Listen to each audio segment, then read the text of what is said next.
नमस्कार फ्रेंड्स, मैं ऋतु रानीवाला नूर self meditation group में आपका स्वागत करती हूँ। और जैसे कि हम हर सोमवार को यहाँ पर जुड़ते हैं गीता ज्ञान के लिए मेनका जी के द्वारा। मेनका जी ने अब तक हमें सांख्य योग, कर्म योग और ज्ञान योग 3 चैप्टर समझाए। फर्स्ट चैप्टर हमने नहीं किया था क्योंकि उसमें सारा इंट्रोडक्टरी पार्ट था। जो फोर्थ चैप्टर है ज्ञान योग, हमने अभी समझा और हर बार समझते हैं। तो आज वो उस पूरे ज्ञान योग का हमें रिवीजन कराएंगे। ज्ञान योग क्या है और कैसे हम, यहाँ पर मेनका जी एक बहुत प्यारी स्लाइड लगाती हैं जिसमें लिखा होता है कि wisdom is conclusion of every कार्मिक एक्सपीरियंस। ये सिर्फ ज्ञान ही है जिससे हमारे जो भी कार्मिक एक्सपीरियंसेस हैं, जो भी हमारी लाइफ में कुछ भी आ रहा है चैलेंजेस के रूप में, what ever it is coming, just not only challenges, कोई भी सिचुएशन आ रही है जिसमें अगर आप हैप्पी भी हैं या आप ग्रीफ में भी हैं, डिस्पेयर में, सब कुछ जो भी रिलेट करता है, अगर हम सही ज्ञान से आगे बढ़ेंगे तो हम अपने जीवन को बहुत अच्छे तरीके से अपने धर्म के अनुसार हम कर्मों को करते हुए अपने जीवन को बिल्कुल उचित ढंग से जीना शुरू करेंगे। तो कुछ ना कुछ हमारे लाइफ में होता ही रहता है, तो उसके लिए सबसे ज्यादा जरूरी है ज्ञान। अगर हम ज्ञान में रहेंगे तो हम उसको फेस करेंगे बिल्कुल सही तरीके से। तो मैं मेनका जी को वेलकम करूंगी। और मेनका जी एक लंबी छुट्टी पर जा रही हैं, उनके बेटे की शादी है, तो आज हमें पूरा रिवीजन कराएंगी, हमें अच्छे से समय देकर। और हम बहुत बेसब्री से इंतजार करेंगे कि वो जल्दी आए और हमें हमारे अध्याय 5 की ओर लेकर जाए। सो वेलकम मेनका जी, बहुत बहुत बधाइयां आपको। Thank you so much. Thank you आपको। आपकी बधाइयां स्वीकार करती हूँ और आगे हम चलते हैं। बहुत सुंदर। और इसमें कहूंगी कि आज जो गीता का मैसेज आया वो किस किस ने पढ़ा। बहुत ही सुंदर उन्होंने मैसेज डाला है रितु जी ने। मैसेज से ही हम बहुत कुछ सीख जाते हैं। इतना सुंदर उन्होंने आज का मैसेज डाला, सबको पढ़ना चाहिए। ज्ञान योग से हम देख इसको रहे हम हैं। रिपीट कर देते हैं क्योंकि ये यूट्यूब पे भी जाता है, तो हम रिपीट भी कर सकते हैं इस मैसेज को। हाँ, जरूर ये मैं मैसेज पढ़ती हूँ हाँ, एक आप बार। पढ़िएगा जी। कि प्रबुद्ध ऋषि यानी कि जो ज्ञानी है, उन व्यक्तियों को बुद्धिमान कहते हैं जिनका प्रत्येक कार्य भौतिक सुखों की इच्छा से मुक्त है। इच्छा होनी चाहिए, लेकिन कहाँ होनी चाहिए और कहाँ नहीं होनी चाहिए, ये एक प्रमुखता है कि भौतिक जीवन में इच्छाओं से जो मुक्त है और जिन्होंने कर्म की प्रतिक्रियाओं को दिव्य ज्ञान की अग्नि में जला दिया है। ये बहुत सुंदर मैसेज है। Really very great. Ritu ji, बहुत अच्छा मैसेज बनाया आपने ये। तो ज्ञान, सबसे बड़ी बात होती है कि ज्ञान से सभी कुछ होता है। तो ये ज्ञान हमें कैसे आए, कहाँ से आए, और ये ज्ञान है कहाँ, क्या, कि ज्ञान क्या है? ये ज्ञान है तत्व से जान लेना। स्वयं को ही तत्व से जान लेना ज्ञान है। जब हम स्वयं को पूरा तत्व से जान लेते हैं तो हम स्वयं ब्रह्म के पास पहुंच जाते हैं। पहले आत्मा के पास पहुंचते हैं और उसके बाद में हम ब्रह्म तक पहुंच जाते हैं। स्वयं का ज्ञान आत्मज्ञान है और स्वयं का तत्व ज्ञान ब्रह्म ज्ञान है। क्योंकि हम अपना जन्म कहाँ से आए हैं? हम आए तो उस पर ब्रह्म से ही है। जब हम अपना तत्व ज्ञान जानेंगे तो हम ब्रह्म के पास नेचुरली पहुंच ही जाएंगे। तो ये दोनों चीज जब हम उसको जान लेते हैं, स्वयं का भी ज्ञान कर लेते हैं, जब हम स्वयं का भी जान लेते हैं तो भी हमें बहुत ज्यादा भगवान को जानने की, समझने की वो समझ आ जाती है, वो ज्ञान आने लगता है कि भगवान किस तरीके से कार्य करते हैं। तत्व से जानना वही है कि भगवान को जानना, भगवान के कर्म किस तरीके से हमें दिए हैं। अध्याय 3 में कि कर्म करने का तरीका बताया गया है, अगर हम उसको भी जान लेते हैं वो ज्ञान, और अध्याय 2 में जो स्वयं का ज्ञान है, दोनों ज्ञान को जानने के बाद में अपना स्वयं का तत्व ज्ञान, वो हो गया ब्रह्म ज्ञान।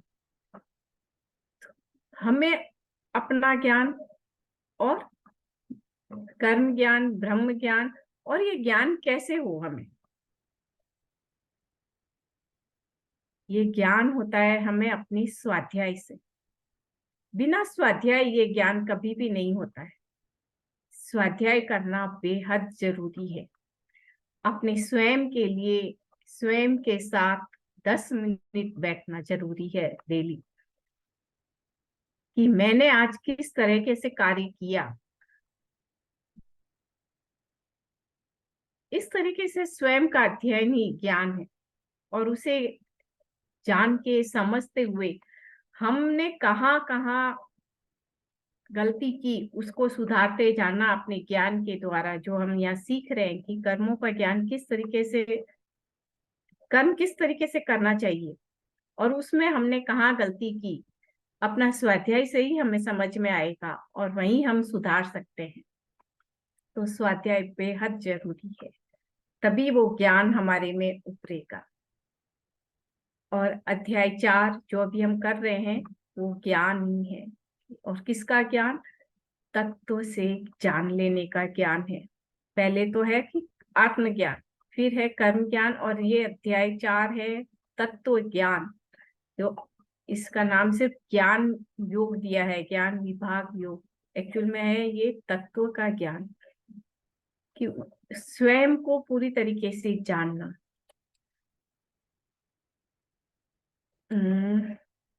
मैं स्क्रीन शेयर क्यों नहीं कर पा रही हूँ?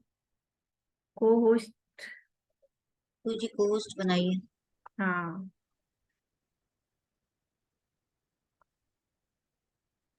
गलती से सुनीता जी को होस्ट बन गए हैं। आज मैं भी देख रही थी, आज रितु ने अच्छा अच्छा, सुनीता वो शायद ऊपर नीचे हो गया है।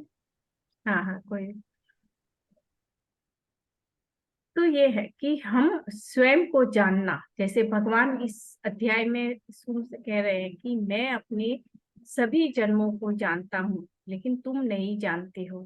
पत्री जी भी कहते थे अगर आप एक ही जन्म को जानते हो तो आप दुखी हो, और अगर अपने साधना के द्वारा आपने अपने और जन्मों को जाना तो आप कभी भी दुखी नहीं होंगे। क्यों? क्योंकि हमने अपने जन्म देख रहे हैं, जान रहे हैं कि हम अजन्मा है।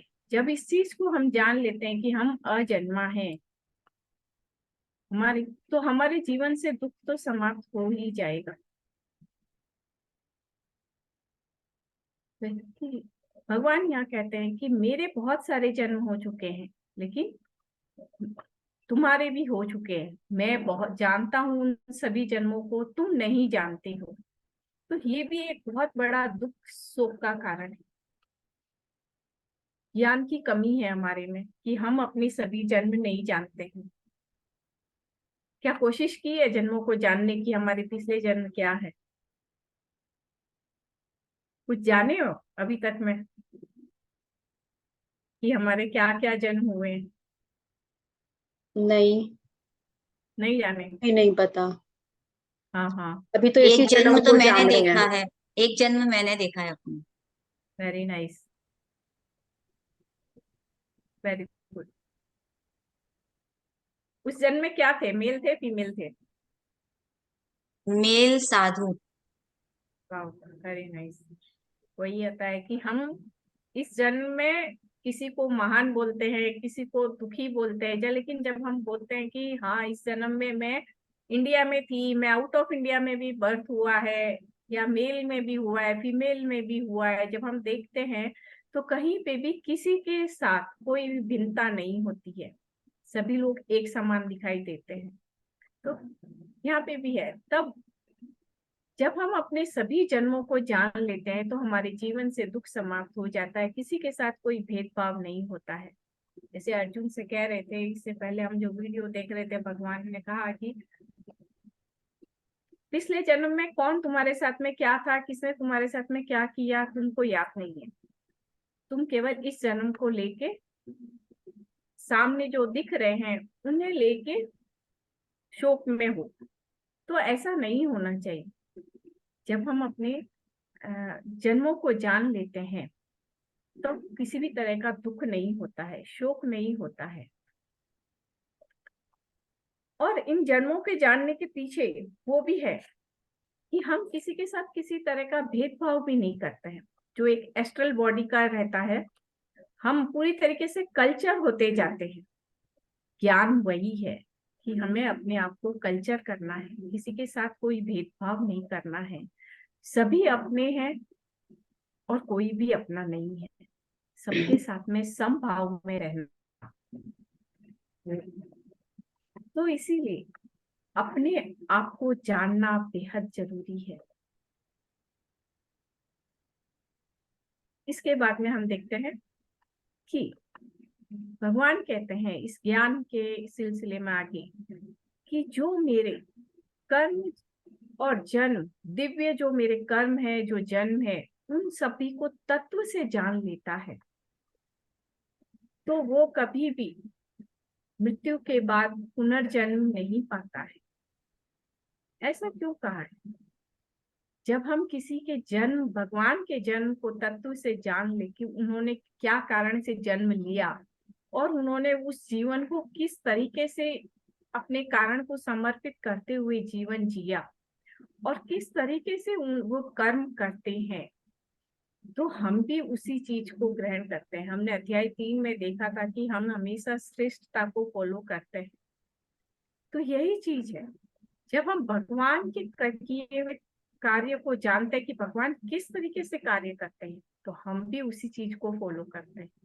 हम भी आसक्त रहित हो जाते हैं। उस तत्व को जान लेना, उस गहराई में उतर जाना, तो फिर वो पुनर्जन्म कर्म बंधन से नहीं लेता है। ले सकते हैं हम पुनर्जन्म, लेकिन किसी बंधन में नहीं लेते हैं।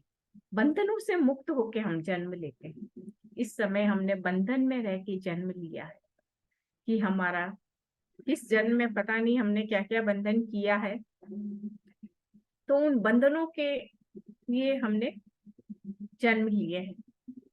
हमें पहले अपने स्वयं को जानना है। जब अपने स्वयं के जन्म के बंधनों से मुक्त होंगे और कार्य के तरीकों को जानना है, भगवान किस तरीके से करते हैं, जो अध्याय 3 में बेहद अच्छे से बताया गया है। पूरा अध्याय का नाम ही कर्म योग है। तो जब उस जान लेंगे तो हम मुक्त हो जाएंगे। और तत्व से जान लेना यानी कि ब्रह्म को जान लेना और उसी में ही स्थित रहना। इसके बाद में है कि भगवान कहते हैं कि न माम कर्माणि लिम्पन्ति न मे कर्म फले स्पृहा इति माम यो भजानाति कर्मभिर्न सबध्यते। कि कोई भी तरह का कर्म मुझे बांधता नहीं है, या मैं किसी भी कर्म में बंधा हुआ नहीं हूँ। जैसे हम बोलते हैं ना कि जब हम तत्व ज्ञान हो जाता है तो हम जन्म तो लेते हैं, लेकिन बिना कारण से जन्म लेते हैं। तो वही है, भगवान भी यही बोलते हैं, मैंने जन्म लेता हूँ वो किसी कारण से नहीं लेता हूँ, मतलब किसी कर्म बंधन से नहीं ले रहा हूँ मैं, या मुझे इस समय अपने जो कर्म कर रहा हूँ उसकी मुझे किसी भी कर्म फल की भी इच्छा नहीं है। तो इच्छा से मुक्त हो जाना। तो जो मेरे को इस तरीके से जान लेता है, माम यो भी जान आती, जो मुझे इस तरीके से जान लेता है वो कर्म बंधन में नहीं बंधता है। तो यही ज्ञान है, जानना, तत्व से भगवान को जानना, वही ज्ञान है कि हम इस कर्म फल की इच्छा से कार्य न करें। ये ज्ञान है। और भगवान भी जन्म बिना कारण से सिर्फ धर्म के उत्थान के लिए कार्य करते हैं, तो हम भी वो कार्य कर सकते हैं। इस जन्म में हमने भी बिना कारण तो जन्म तो हमने भी नहीं लिया है। हम सबका पर्पस ऑफ लाइफ है कि कोई ना कोई कारण से ही हमने भी जन्म लिया है। तो उस कारण को जानना और उसे जीना, वह भी एक गुण है अपने स्वयं में। उस तत्व को जानने का आगे का मार्ग है, कह सकते हैं उसे। अपने तत्व तक पहुंचने का एक मार्ग है कि अपने जीवन के कारण को जानना, अपने पर्पस ऑफ लाइफ को जीना। जिस तरह भगवान किसी एक धर्म के उत्थान के लिए जीवन लेते हैं, उसी तरह हम भी किसी सेवा कार्य के साथ में जन्म लेते हैं और उस सेवा कार्य को पूरी तरीके से जीना और उसमें किसी भी तरीके की कर्म फल की इच्छा न करना। तो इस तरीके से जो जीता है, इस ज्ञान के साथ में जो कार्य करता है, वो कोई भी बंधन में नहीं होता है। क्योंकि पर्पस ऑफ लाइफ को जीना हमेशा बंधन में नहीं डालता है, कभी भी नहीं डालता। अपने जीवन के कारण को जीना बंधन से मुक्त होता है और उसमें तो कभी हमें कोई इच्छा होती ही नहीं है, हम हमेशा फ्री रहते हैं उसमें।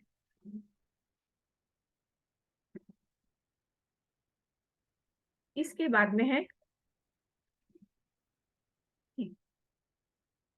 कर्म कर्मण्य कर्म यह पश्येत कर्मणि च कर्म यह, कि कर्म में अकर्म को देखना और अकर्म में कर्म को, ये जो देखता है वो कौन है? बुद्धिमान मनुष्य है। जब हम कोई भी कर्म कर रहे हैं, वो बिना फल बिना आसक्ति के कर रहे हैं। किसी भी तरह का फूड डिजायर नहीं है हमारे में कर्म करते समय।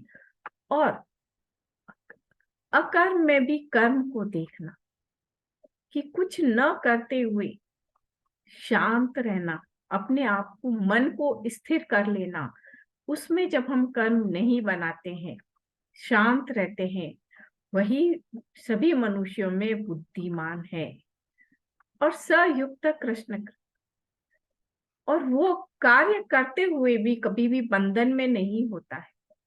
कार्य तो हम सभी करते हैं, सभी को निरंतर करते रहना है, लेकिन जब हम उसमें किसी की डिजायर नहीं रखते हैं, किसी भी कर्म फल की इच्छा नहीं रखते हैं, तो हम कभी भी बंधन में नहीं होते हैं। कि युक्त कृष्ण कि सभी तरह के कार्यों में निरंतर युक्त रहते हुए भी बंधन में नहीं है।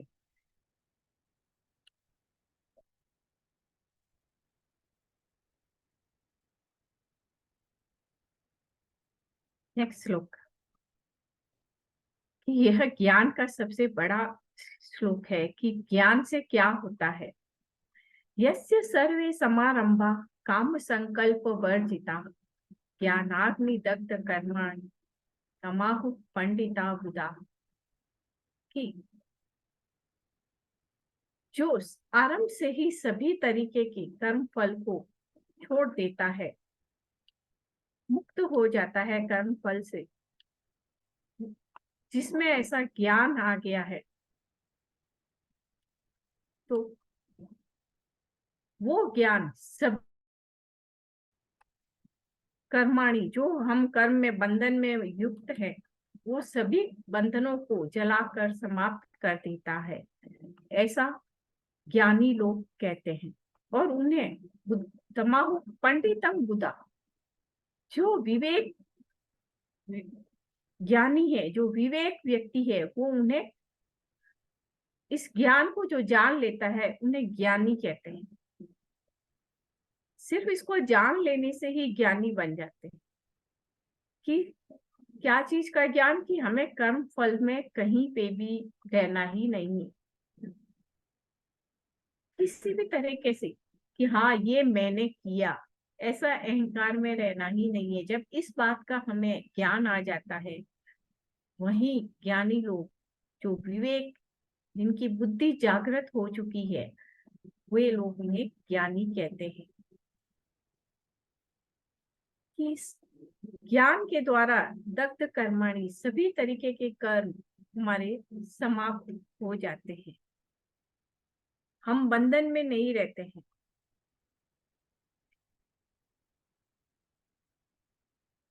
कर्म, हम कितने हमारे कर्म संचित कर्म रहते हैं, सभी तरीके के कर्म समाप्त हो जाते हैं। इसके बाद में आगे हम लेते हैं कि ब्रह्मणार्पण ब्रह्म हविर ब्रह्माग्नौ ब्रह्मणाहुतम् ब्रह्मेव तेन गंतव्यम ब्रह्म कर्म समाधिना। ये भगवान जगह जगह हमें एक एग्जाम्पल से समझाते रहते हैं। जैसे आत्मा को एक कपड़ों का एग्जाम्पल देके हमें समझाया था। हम अगर कार्य जो भी हमें फल मिले उसे न बांटे तो हमें कपटी भी कहा गया है। ऐसे एग्जाम्पल से एक बार हमें कछुए के एग्जाम्पल से समझाया गया था कि कछुआ किस तरह इंद्रियों को समेट लेता है, उसी तरह हमें भी इंद्रियों को समेट के रखना है। तो वैसे ही यहाँ पे एक अग्नि का एग्जाम्पल बताया कि अग्नि में हम कुछ भी डालें, कुछ भी आहुति करें, सभी कुछ राख हो जाता है, भस्म हो जाता है। तो वही चीज है यहाँ एक यज्ञ के द्वारा समझाया जा रहा है कि ब्रह्मणार्पण ब्रह्म हवि, कि जो अर्पण कर रहा है वो भी ब्रह्म है। जो घी घृत जो हम उसमें अग्नि में डाल रहे हैं वो भी ब्रह्म है। जो अग्नि है वो भी ब्रह्म है। ब्रह्मणाहुतम, और ब्रह्म के द्वारा ही उसमें ग्रहण करने वाला है वो भी ब्रह्मी है। और ब्रह्मेव तेन गंतव्यम, और वो सभी कुछ ब्रह्म को ही प्राप्त होता है। जब इस तरीके से जान लेता है कि ये सभी कुछ ब्रह्म ही है, मैं हूं, आप हैं, ये पुस्तक है, जो कुछ भी है वो सभी कुछ, जो ये ज्ञान आ रहा है वो भी ब्रह्म के द्वारा ही आ रहा है। तो जब इस चीज को इस तरह से हम जान लेते हैं, समझ लेते हैं कि जो कुछ भी है वो ब्रह्म ही है, तो वो कैसा हो जाता है, ब्रह्म कर्म समाधि नाम, उसके सभी कर्म समाधि के रूप में रहते हैं। क्योंकि उसमें किसी भी तरीके की अलग कुछ भावना, द्वैत की भावना ही नहीं रही, सभी कुछ ब्रह्म ही है, एक में स्थित हो गया है। वननेस में स्थित हो जाना और कार्य करना। तो क्या करते हैं, आज हम, मैं ये कर रही हूँ तो उसमें क्या है, मैं और आप दो है, और ये जो हो रहा है, जो मैं बोल रही हूँ वो ब्रह्म के द्वारा बोल रही हूँ, और जो आप सामने जो उपस्थित है सभी ब्रह्म स्वरूप की है, ब्रह्म के लिए ही बोल रही हूँ। तो वो क्या है, इसमें मैं तो कहीं हूं ही नहीं, ब्रह्म के द्वारा आ रहा है और ब्रह्म के लिए ही हो रहा है। तो वो सभी कर्म जो हो रहा है वो एक तरीके से स्थिर हो जाते हैं, किसी कोई बंधन में नहीं है। जब समाधि में आदमी ना हिलता है ना डुलता है, कुछ भी नहीं, स्थिर होके बैठ जाता है, कोई तरीके का बंधन नहीं। वही चीज है कि ये सभी तरीके के ये ज्ञान जो है वो एक तरीके का सबको एक ब्रह्म रूप में जानना और उसमें जानकर कर्म करना एक समाधि की तरह है, बंधन कहीं नहीं है। इस तरीके का ज्ञान जब हम में उतर जाए, जो कुछ भी हो रहा है, जो कुछ भी कर रहा हूँ, जो क्रियाएं हो रही है, सभी ब्रह्म के द्वारा ही हो रही है। जब अपना स्वयं का अहम समाप्त हो जाता है तो वो समाधि ही है।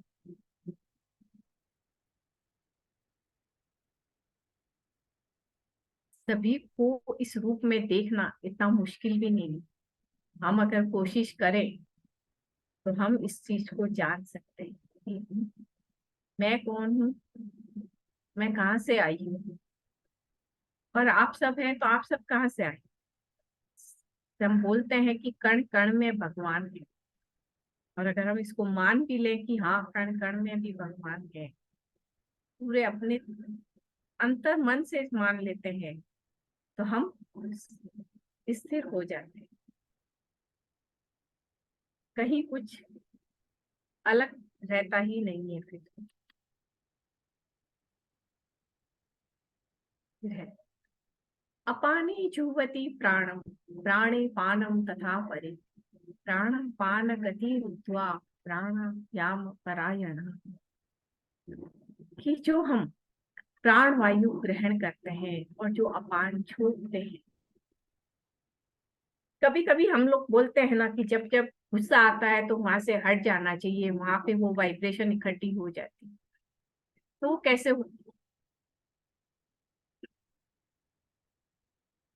वो होती है हमारे जो विचार हमारे अंदर में जो चल रहे हैं, और हम जो सांस अपान वायु जो छोड़ रहे हैं, उस अपान वायु में जो हम छोड़ रहे हैं और हमारे दिमाग में जो विचार चल रहे हैं वो उसमें निरंतर छूटते जाते हैं। तो वो वाइब्रेशन हमारे चारों ओर फैलते रहते हैं। इसीलिए बोलते हैं कि सोचो भी सोच सोच के सोचना चाहिए, नेगेटिव कभी भी नहीं सोचना चाहिए। तो जो अगर हम नेगेटिव सोच रहे हैं और हम श्वास को छोड़ रहे हैं, तो हम अपने वही विचार अपने आसपास फैला रहे हैं। और प्राण वायु को जब हम ग्रहण करते हैं तो वो विचार हम ग्रहण करते हैं, कोई दूसरा छोड़ रहा है और हम ग्रहण कर रहे हैं, तो हमारे में भी फिर वो गुस्से के वाइब्रेशन उठने लग जाते हैं। कि इसमें कि जब हमारी स्थिति ऐसी हो जाए, जब हम सबको ये जाने तत्व रूप से कि सभी कुछ ब्रह्म ही है, और जब हम श्वास लें तो कोई भी तरीके का विचार हमें डिस्टर्ब ना करे, हम शांति रहें। और जब हम सांस छोड़े, अपान वायु को जब हम छोड़ते हैं, तो उसमें भी हम किसी भी तरीके के विचारों को अपनी तरफ से उस वायुमंडल में न छोड़े, पर्यावरण में न छोड़े। वो चीज रुक जाना, स्थिर हो जाना, उस चीज से परे हो जाना, प्राणापान, प्राण और अपान में पूरी तरीके से हम कहीं भी न तो हम प्राण वायु में किसी के विचार से अस्थिर हुए, किसी के विचार हमारे में आ रहे हैं, वो आते ही डिजॉल्व हो जानी चाहिए। हमारे भीतर इतनी शांति होनी चाहिए कि हम किसी के विचारों से भटके नहीं, और हम वापस ऐसे विचार प्रकृति में छोड़े नहीं। जब वो गति रुक जाती है, हम शांत हो जाते हैं, प्राण और अपान को पूरी तरीके से संतुलित कर लेते हैं, और उसकी जो गति जो बीच में रुकती है, प्राण और अपान जब श्वास लेते हैं तो बीच में जो कुंभक आता है, उसमें हम स्थिरता से रुक सके, हम वहां पे भटके नहीं, तो वो हम वहीं पे ही शून्यता में पहुंच जाते हैं, अपने मूल में पहुंच जाते हैं। उस कुंभक में रुक जाना, पहले तो प्राण और अपान को संतुलित कर लेना, संतुलित करने के बाद में उसमें जो कुंभक होता है उसमें स्थिर हो जाना, प्राणायाम परायणा, हम उसी के ही परायण हो जाना। उस प्राणायाम यानी कि जो आयाम आराम जो हमने लिया है, जहाँ रुक गया है, प्राणों की गति जो रुक गई है, उसमें रुक जाना। धीरे धीरे हम जब ध्यान हमारा गहरा होगा ना, तो वो कुंभक जो है वो हमारा बड़ा होता जाता है। अभी हम देखते हैं कि सिर्फ 1 सेकंड का होता है, वो करते करते अभ्यास करते करते निरंतर जब हमारे मन की शांति, मन में शांति होने लग जाती है, प्राण और अपान एक स्थिरता में आ जाते हैं, तो हमारे कुंभक बड़ा होने लग जाता है। और उस कुंभक में हम स्थिर हो जाना, उसके ही परायण हो जाना, वहीं से हमारा तत्व ज्ञान शुरू हो जाता है। तो इस श्लोक को अपने जीवन में धारण करना बहुत आसान है, मुश्किल नहीं है। निरंतर कोशिश की जरूरत है, निरंतरता की आवश्यकता है कि हम श्वास कैसे ले रहे हैं, अपने आप के प्रति जागृत होने की जरूरत है कि हम इस समय कैसे विचार ले रहे हैं, या अचानक हमारे में ये विचार आया तो कैसे आया, क्यों आया, कहाँ से आया। किसी के गुस्सा, सामने कोई गुस्सा कर रहा है और हम उससे प्रभावित ना हो, तभी वो वाकई में स्थिरता है। तो ये स्थिरता आना आवश्यक है हमारे में, ऐसा ज्ञान हमारे में होना जरूरी है, और वो होता है स्वाध्याय से। इसके लिए स्वाध्याय बेहद जरूरी है।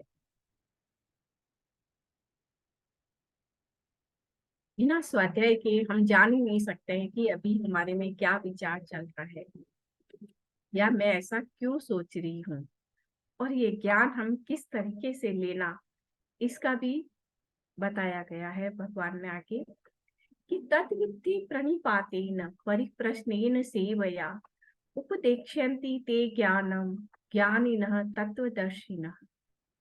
कि ये ज्ञान हम जब ज्ञानी के पास में जाएं तो किसी भी संशय के साथ में न जाए। प्रणिपातेन पूरी तरीके से प्रणाम करना, यानी कि अपने अष्टांग प्रणाम करना, अपने दोनों हाथ, दोनों पैर, अपने पूरे दिल से, अपने मस्तक, मन और बुद्धि के साथ, इसे कहते हैं साष्टांग। उस तरीके से अगर मन और बुद्धि साथ में रखा, अर्पण नहीं किया, तो हम में रहेंगे। मन और बुद्धि को भी उस समय में विश्राम करें तो, और फिर प्रश्न करना, सेवया अपनी विनम्रता से प्रश्न करना, और प्रश्न भी अपना अध्यात्म से रिलेटेड, अपनी उन्नति से रिलेटेड हमें प्रश्न करना चाहिए। उपदेक्ष्यन्ति ते ज्ञानम, और उपदेश के ज्ञान है अपने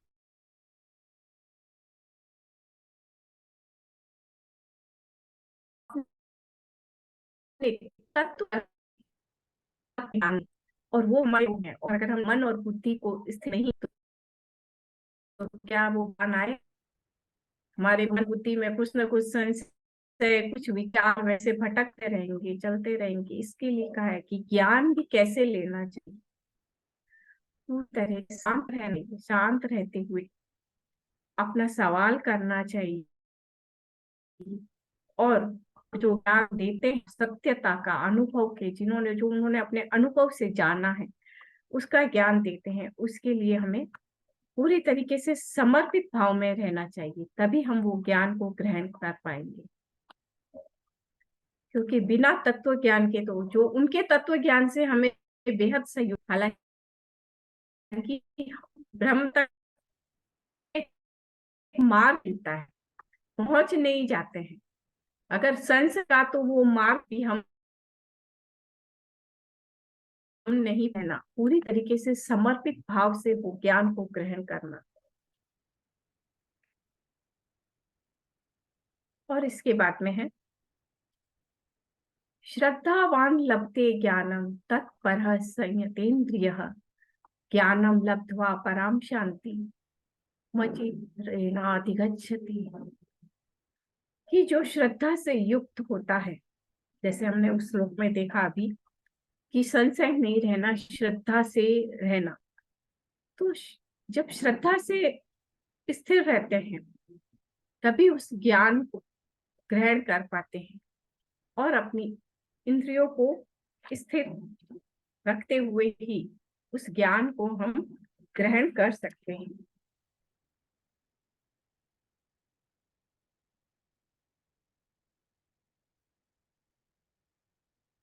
श्रद्धा, जहाँ संशय नहीं होगी वहीं श्रद्धा होगा, और श्रद्धा से प्राप्त जब वो ज्ञान हमें उतरते लग जाता है बिना संशय रहते हुए, तब हम सभी इंद्रियों को संयम रहते हुए ज्ञान में लगा,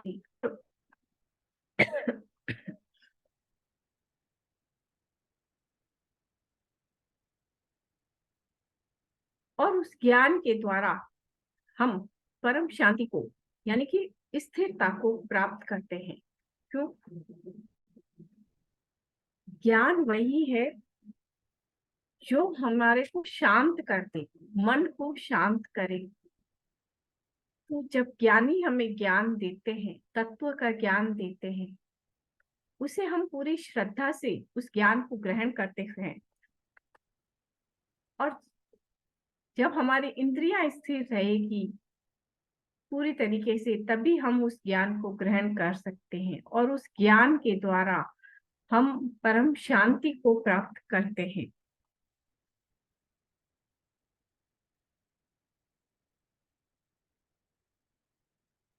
धीरेणाधिगच्छति, और उस शांति के बाद जिसकी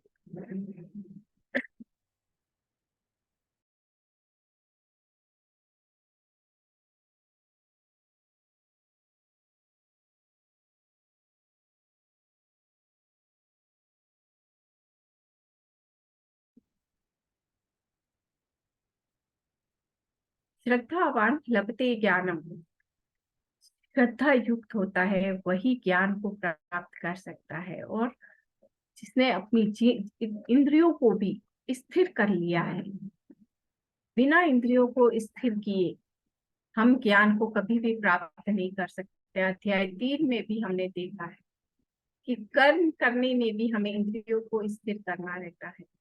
अपने स्वयं के आत्मज्ञान के लिए भी हमें इंद्रियों को स्थिर करना होता है, तो ब्रह्म ज्ञान के लिए भी हमें अपनी सभी इंद्रियों को स्थिर करना। तो जिसने अपनी इस इंद्रियों को स्थिर कर लिया है वही इस ज्ञान को प्राप्त कर सकता है पूरी श्रद्धा के साथ। और इस ज्ञान को प्राप्त करके हम अत्यंत शांति को पाते हैं, मन शांत हो जाता है, स्वयं को जान लेते हैं, तो कितनी शांति का अनुभव होता है। अपने जीवन के उद्देश्य को हम जानते हैं तो हम शांति के मार्ग पे निरंतर अग्रसर होते ही रहते हैं। और वही कहा गया है अचिरेणाधिगच्छति, तो वो कभी भी भटकते नहीं। क्यों? क्योंकि हम शांति में है, तो हम अपने इंट्यूशन को बेहद अच्छे से सुनते हैं, तो हम कभी भी इधर उधर नहीं भटकते, हमारे में संशय नहीं रहता है। इसके लिए बहुत जरूरी है जब हम ज्ञान भी ले तो पूरी श्रद्धा से ले, किसी संशय के साथ में ज्ञान ग्रहण ना करें। संशय से रहित हुआ हुआ ज्ञान हमें और भटकाएगा, स्थिर नहीं करेगा। इसलिए कहते हैं ना अचिरेणाधिगच्छति, वो हमें विचरण में ही भटकाता ही रहेगा। लास्ट श्लोक हम देखते हैं कि तस्मात् ज्ञानम संभूतम दृश्यतम ज्ञानसिनास्मनम् चित्त्वेन संशयं योग मा उत्तिष्ठ भारत।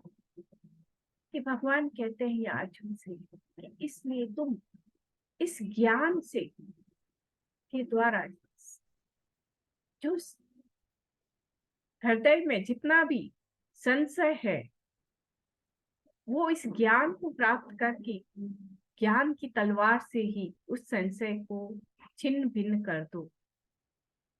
चित्त्वेन संशय, बिना छिन्न भिन्न संशय को बिना मिटाए तुम इस ज्ञान में आगे नहीं बढ़ सकते हो। तो ज्ञान में कैसे आगे बढ़ना है, ज्ञान क्या है, सभी कुछ हमें बहुत अच्छे से समझाया गया है। अब हमें इसकी आवश्यकता है कि हम इसे अपने जीवन में इसी तरह से रूपांतरण लाएं, अपने जीवन में इसे स्थान दें, अपने डे टू डे लाइफ में हम इसे जिए कि संशय रहित रहना है, संशय से मुक्त होना है, किसी भी संशय के साथ नहीं रहना है। और उसके लिए है कि अपनी इंद्रियों को स्थिर करना है। तो यहाँ भगवान भी अर्जुन से कह रहे हैं कि जितने भी तुम्हारे हृदय में संशय है उन सबको ज्ञान की तलवार से छिन्न भिन्न कर दो और योग में स्थित होके अपना कर्तव्य कर्म करो।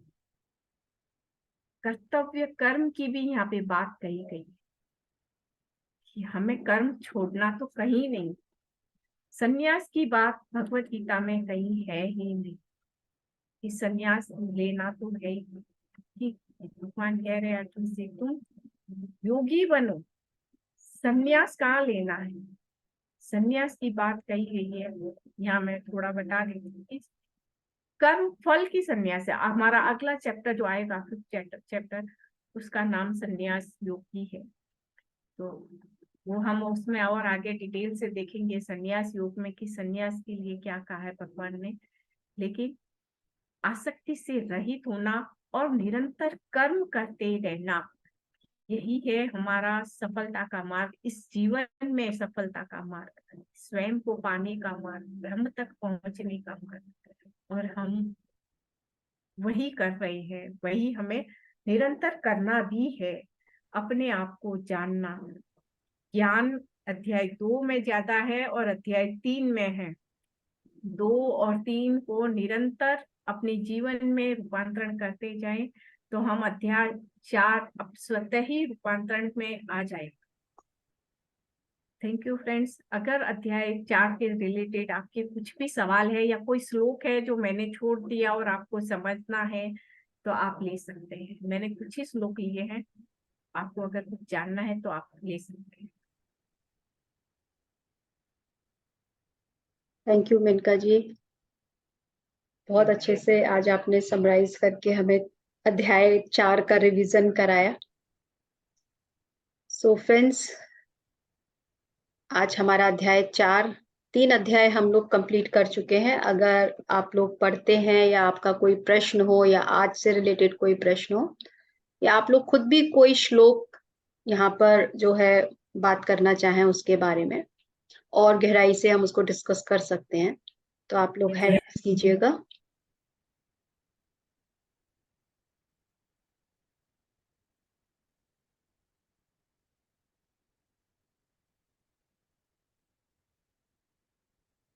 मुझे लग रहा है आप इतना अच्छे से समझा रहे हैं कि शायद कोई शंका बचती नहीं है फिर कुछ समझने के लिए, इतनी गहराई से आप समझा रहे हैं। हाँ जी बिल्कुल, इसकी पूरी प्लेलिस्ट मिल जाएगी अंजलि जी। आप अगर हमारे ग्रुप में हैं तो मैं प्लेलिस्ट शेयर कर दूंगी, नहीं तो नो योर सेल्फ मेडिटेशन के नाम से हमारा यूट्यूब चैनल है, उस पर आप जाकर प्लेलिस्ट भी देख सकते हैं, भगवत गीता की प्लेलिस्ट है।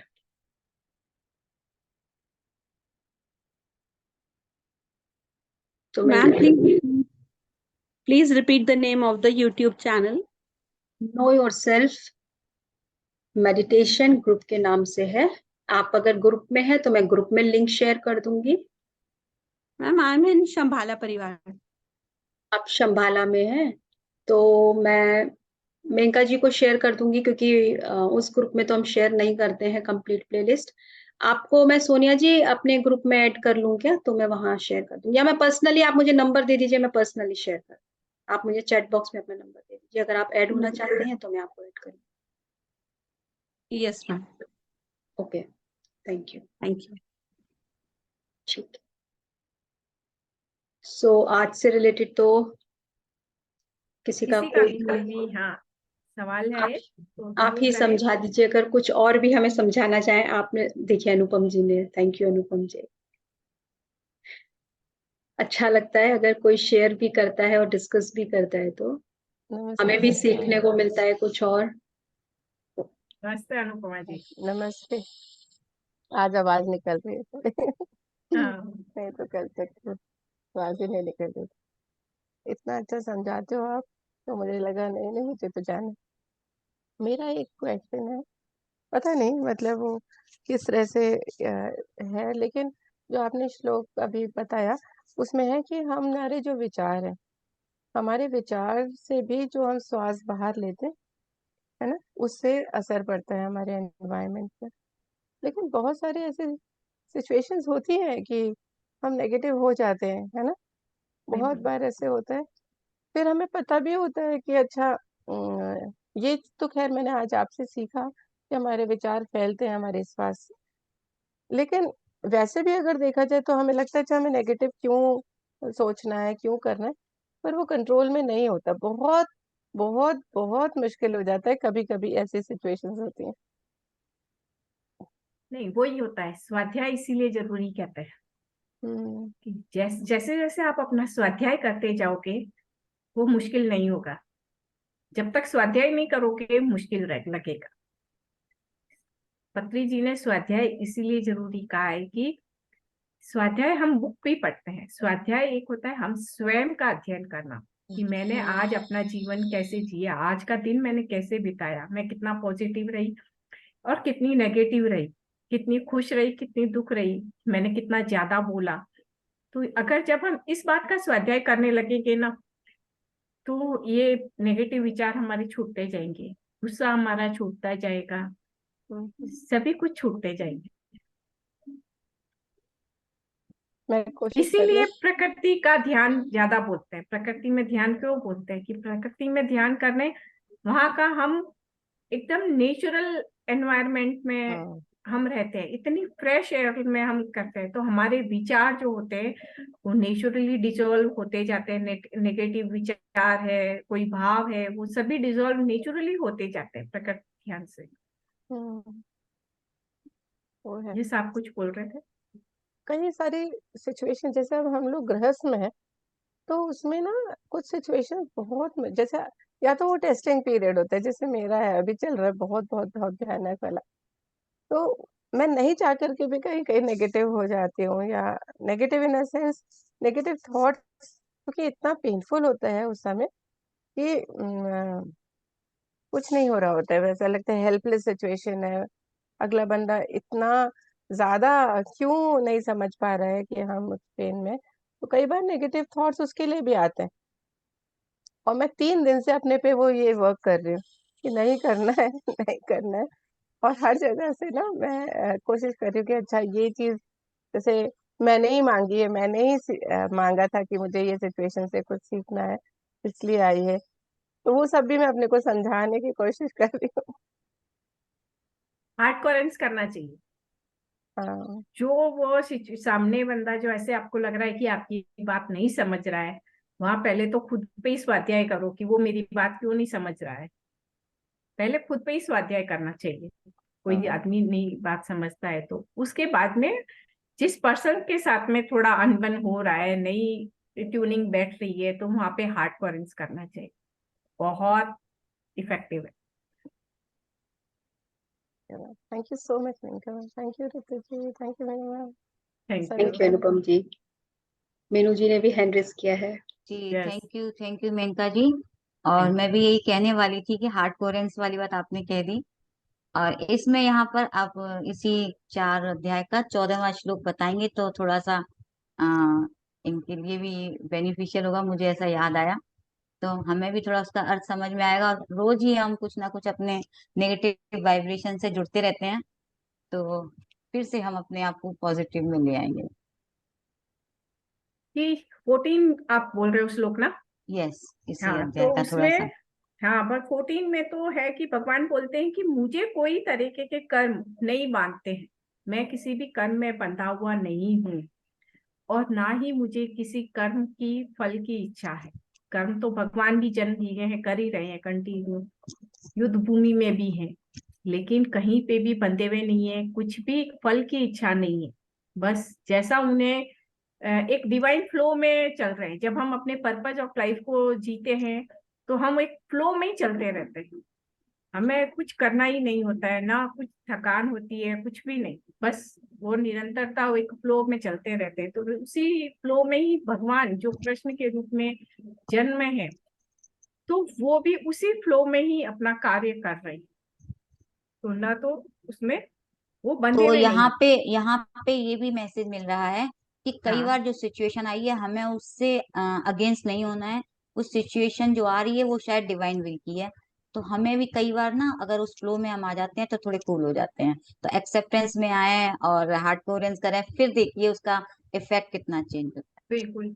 ये अभी आप जो बोल रहे हो ना, मैं भी अपनी एक बात बता देती हूँ कि जब मैंने ये डिसीजन लिया कि अभी मैं कुछ टाइम तक क्लासेस नहीं लूंगी, तो मेरे अंदर में इतना द्वंद हो गया था कि मुझे क्लासेस लेना मतलब मेरा वो पर्पज है ज्ञान का से रिलेटेड, और अभी मेरे को उसको छोड़ना बोले तो मेरे लिए वो मुश्किल हो गया।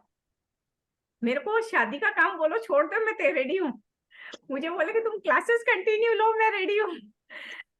लेकिन अभी स्थिति ऐसी हो गई ना कि मुझे ये छोड़ना पड़ रहा है, वो करना पड़ रहा है जो मैं करना नहीं चाहती हूँ, जिसमें मेरा अभी मन नहीं है, बट मुझे करना है, वो मेरी ड्यूटी है, रिस्पॉन्सिबिलिटी है वो। तो वो चीज हो गया। तो ये जो अंदर द्वंद हुआ ना मेरे अंदर में, 2-3 दिन तक काफी ये चीज का द्वंद चलता रहा कि मैं इस चीज को एक्सेप्ट नहीं कर पा रही थी कि क्लासेस को बंद करना और उधर वो काम में संसार में जा रही हूँ। मुझे ऐसे लगा अपने धर्म को छोड़ते हुए मैं संसार में जा रही हूँ। तो इस द्वंद के बीच में मुझे, जब बोलते हैं ना, जब हम किसी चीज को एक्सेप्ट नहीं करते हैं तो हमें किसी न किसी रूप में आती है।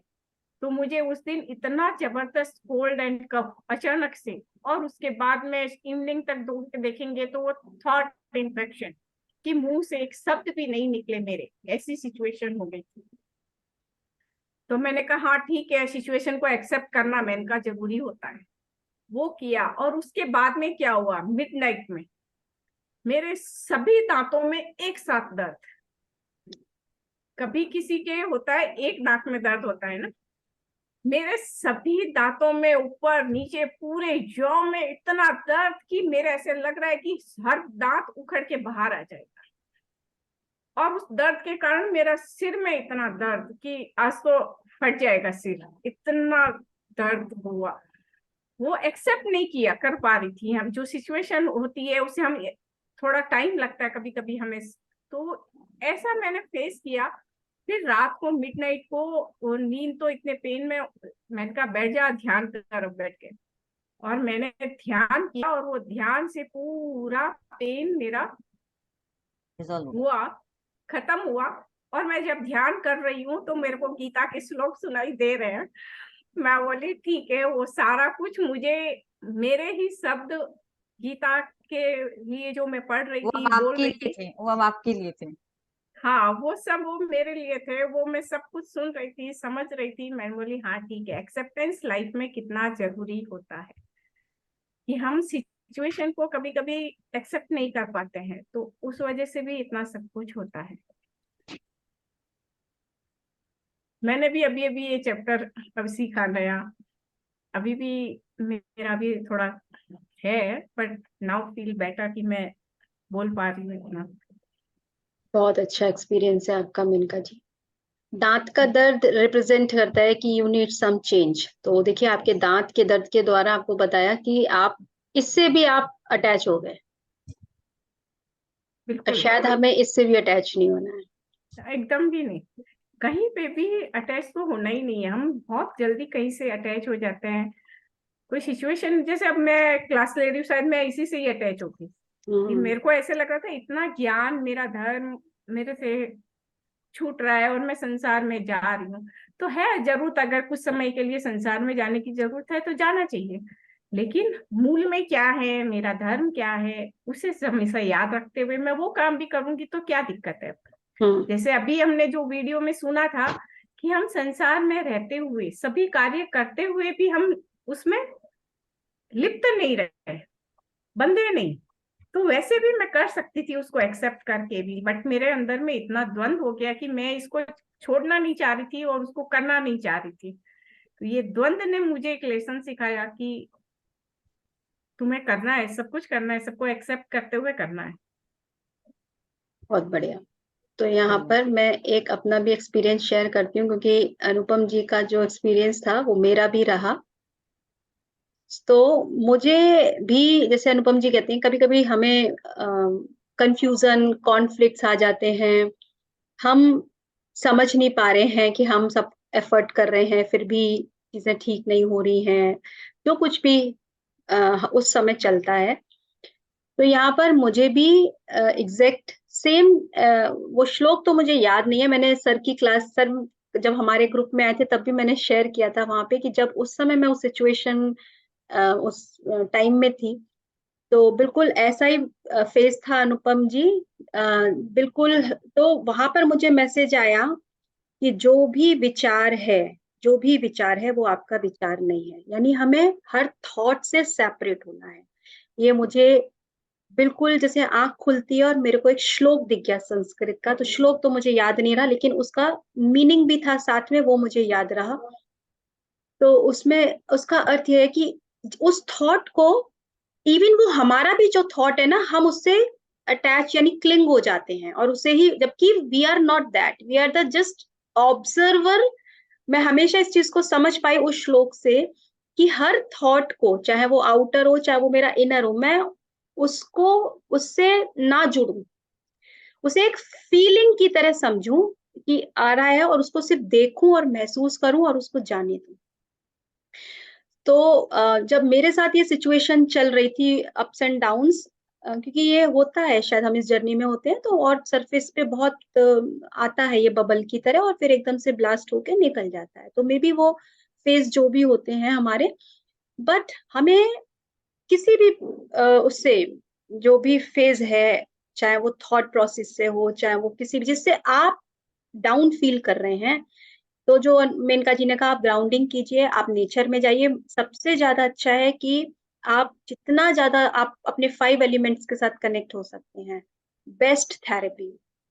आप हाइड्रेटेड रहिए, आप शार लीजिए, आप मेडिटेट कीजिए, तो आपके लिए बहुत इजी हो जाता है ये सारे जो इमोशंस हमें प्रॉब्लम करते हैं। क्योंकि मैंने भी बहुत लंबे टाइम तक इसको किया था, मैंने प्रोसेस चल रहा था, लेकिन उसके, उससे क्लिंग नहीं होना है हमको, उससे डिस्टर्ब नहीं होना। अगर हम ये सोचें कि ये एक टाइम पीरियड के लिए है, it will pass too, it will pass too, तो ये आपको बहुत एनर्जाइज करेगा। अदरवाइज सीवियर डिप्रेशन की भी प्रॉब्लम हो सकती है, डाउन फील करते हैं जो। So it will pass too. कोई भी सिचुएशन ऐसी नहीं है जो आपसे बड़ी हो। हाँ मैम, ये सिचुएशन भी इसलिए आ रही थी, जैसे बेनका मैम शेयर करी ना, ये सेशन नहीं ले पाएंगे।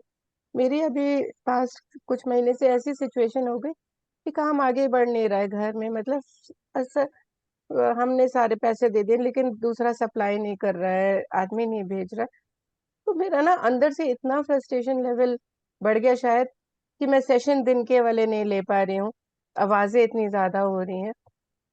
और बाकी भी मतलब प्रिपरेशन के लिए जो बच्चों का भी है, वो भी टाइम चाहिए, सब चीजों का है, तो भागा दौड़, माइंड फ्रेश है ही नहीं किसी भी चीज के लिए, माइंड फ्रेश नहीं हो रहा है। तो वो सारे की वजह से मेरी इतनी ज्यादा तबीयत खराब हो गई। मतलब हम ना, जैसे कि आपने कहा ना, वो इतना जोड़ लिया है अपने आप को कि लगता था कि मेरे लिए प्रायोरिटी ये है, मेरे सेशन वगैरह ये सब मुझे नहीं चाहिए, जो हो रहा है मुझे नहीं चाहिए, हाँ। बंद कर दो प्लीज, नहीं चाहिए ये सारी चीजें, मुझे उधर फोकस करने दो। ऐसा वाला अंदर से द्वंद चल रहा है था मेरे। तो कल क्या हुआ कि मैं यूनिवर्स से आंसर मांग रही थी, क्या है, मैं कहाँ फंस गई हूँ, प्लीज निकाल दो, मुझे नहीं चाहिए, मुझे कुछ भी नहीं चाहिए प्लीज। तो कल हर जगह से मुझे मैसेज आ रहा था कि ये सिर्फ तुमने चाहा है, कि ये कुछ सीखना है तुम्हें, इन सिचुएशन से यस। आया है, तो वो चले जाएगा। लेकिन मैं अभी भी, आज भी पूरा दिन इसी पे विचार कर रही थी कि अभी मेरा सीखना हो गया, बस अब हो गया अब नहीं है कुछ भी बचा हुआ इतना ज्यादा। तो कल के मैसेजेस से कि हमें पेशेंस, ये जो मुश्किल वाले जो वक्त होते हैं उस समय हमें पेशेंस कैसे रखना है, वो सीखना है। वो ही हर जगह से, मतलब व्हाट्सएप खोलो तो वो मैसेज है, मैं कहीं अगर कोई सेशन अटेंड कर रही हूँ तो उसमें यही मैसेज है, कहीं और से भी पॉपअप्स आ रहे हैं जैसे स्टेटस में यही मैसेज है। तो मुझे लग रहा था यूनिवर्स मुझे ये मैसेज दे रहा है कि जब मुश्किल वक्त होता है, और अभी आने वाला वक्त भी शायद, हमें ये पेशेंस सिखाने की बहुत जरूरत है। तो मैंने ही मांगा था कि मैं उस वक्त से पहले ये पेशेंस सीख लूं शायद। तो कल से मुझे इतना ये मैसेजेस आ रहे हैं, और आज आपका भी सेशन में ये था कि अच्छा, हमारे थॉट्स हैं जो, उससे ही हमारा एनवायरनमेंट बनता है। तो मुझे लगा कि हाँ, कहीं ना कहीं मुझे ही ट्रांसफॉर्म होना है, अपने आप को सही ट्रांसफॉर्म है, करना है। काम मुझे, हमेशा अपने पे ही करना होता है। हाँ, तो लगा कि अच्छा ठीक है, अगर वो सेशंस वगैरह का भी है, वो भी होता जाएगा, जितना होता जाएगा उतना करते जाएंगे, जितना हो उतना हम लोग हैप्पीली करते जाएंगे। तो मुझे लगा ठीक है, नहीं है, जितना होगा मैं उतना हैप्पीली करूंगी, and I will pass through this. तो यस। हम्म, बिल्कुल। हमें ना जैसे जो भी मिडिल